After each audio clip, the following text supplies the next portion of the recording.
Hello again, it's Bill Peatman from Alaniz Marketing with another video snippet for you. This time we're going to talk about current SEO ranking factors. SEMrush, which is one of the leading search marketing companies and consulting companies, and they offer a bunch of tools, did a study that they came out with this past summer.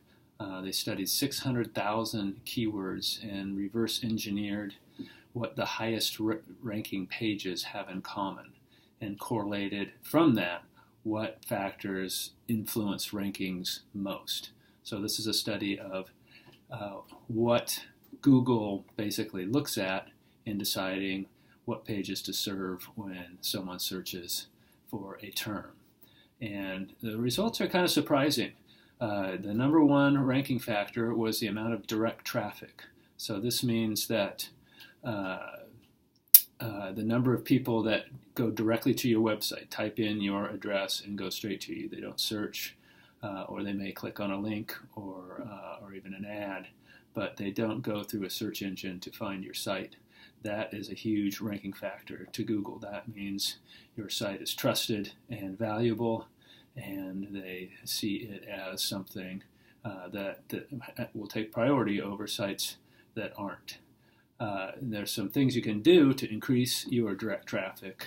They recommend one is having short URLs that are memorable. So instead of long, complex, inscrutable web addresses, keep it short and descriptive and memorable.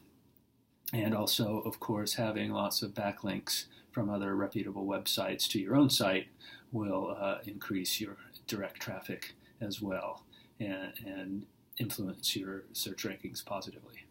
The second most influential factor is how much time people spend on your site. And this is an interesting one. The average page view globally is about 15 seconds. That won't help you rank higher because that's average. So you want to create content and pages that will keep people on them, reading, watching videos, engaging in whatever way you can.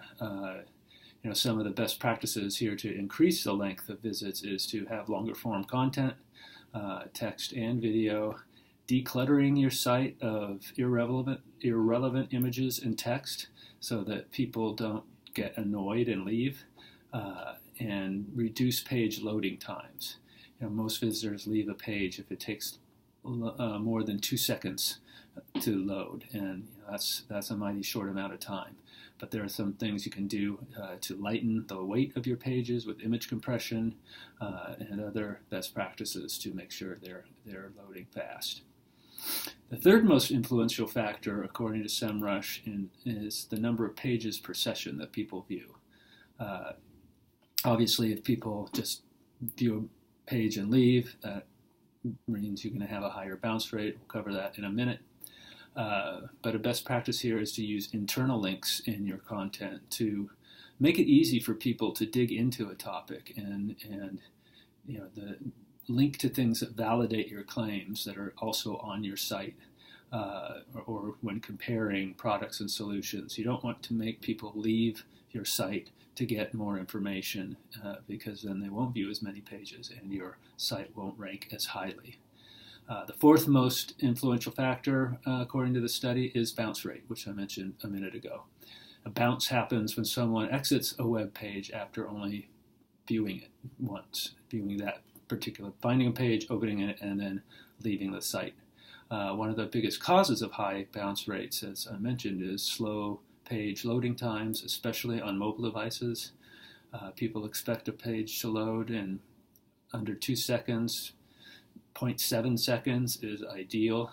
There are some ways to reduce page loading times. I mentioned one is compressing images. There are others that are a little more arcane, like minifying your code so that the search engine or the browser doesn't have to process a lot of empty space in your code. That you can look that up. It's pretty simple. And then tied for fifth place among search ranking influences are backlinks, a bunch of issues related to backlinks. Backlinks are direct traffic for one, but backlinks from reputable websites are powerful SEO cred. the number of referring domains, the number of IP addresses linking to your site. In other words, 20 backlinks from 20 different sites is better than 20 backlinks from one site. And the number of backlinks that follow or transfer some of the credibility of the referring site are powerful ranking indicators or ranking factors. The easiest way to start building backlinks is to work with partners and to make sure you link to one another's sites, write articles for publication that include a link to your website, and guest blog for other businesses that obviously aren't competitive but are relevant to your audience. And then the sixth most important ranking factor they found is security, and this is a very basic one. Basically, if you have a HTTPS site that uses SSL encryption, you'll be favored by Google's over sites that aren't. And then, surprisingly, what is not mentioned in the ranking factors are keywords, which has been kind of the heart of SEO for a better part of a decade. And this has been traditionally where we focus most and where we start. And according to the report, they said, quote, the on-page SEO factors such as the presence of keywords, title, meta description, and body of the text proved to be significantly less influential than other factors. Maybe because on-page best practices are so widely used, they kind of cancel each other out and they don't set sites apart any longer. I don't think that means you should stop focusing on keywords, but you definitely need to pay attention to these additional ranking factors and the importance of them as we build our websites. That's all for now. I hope to see you again soon. Bye.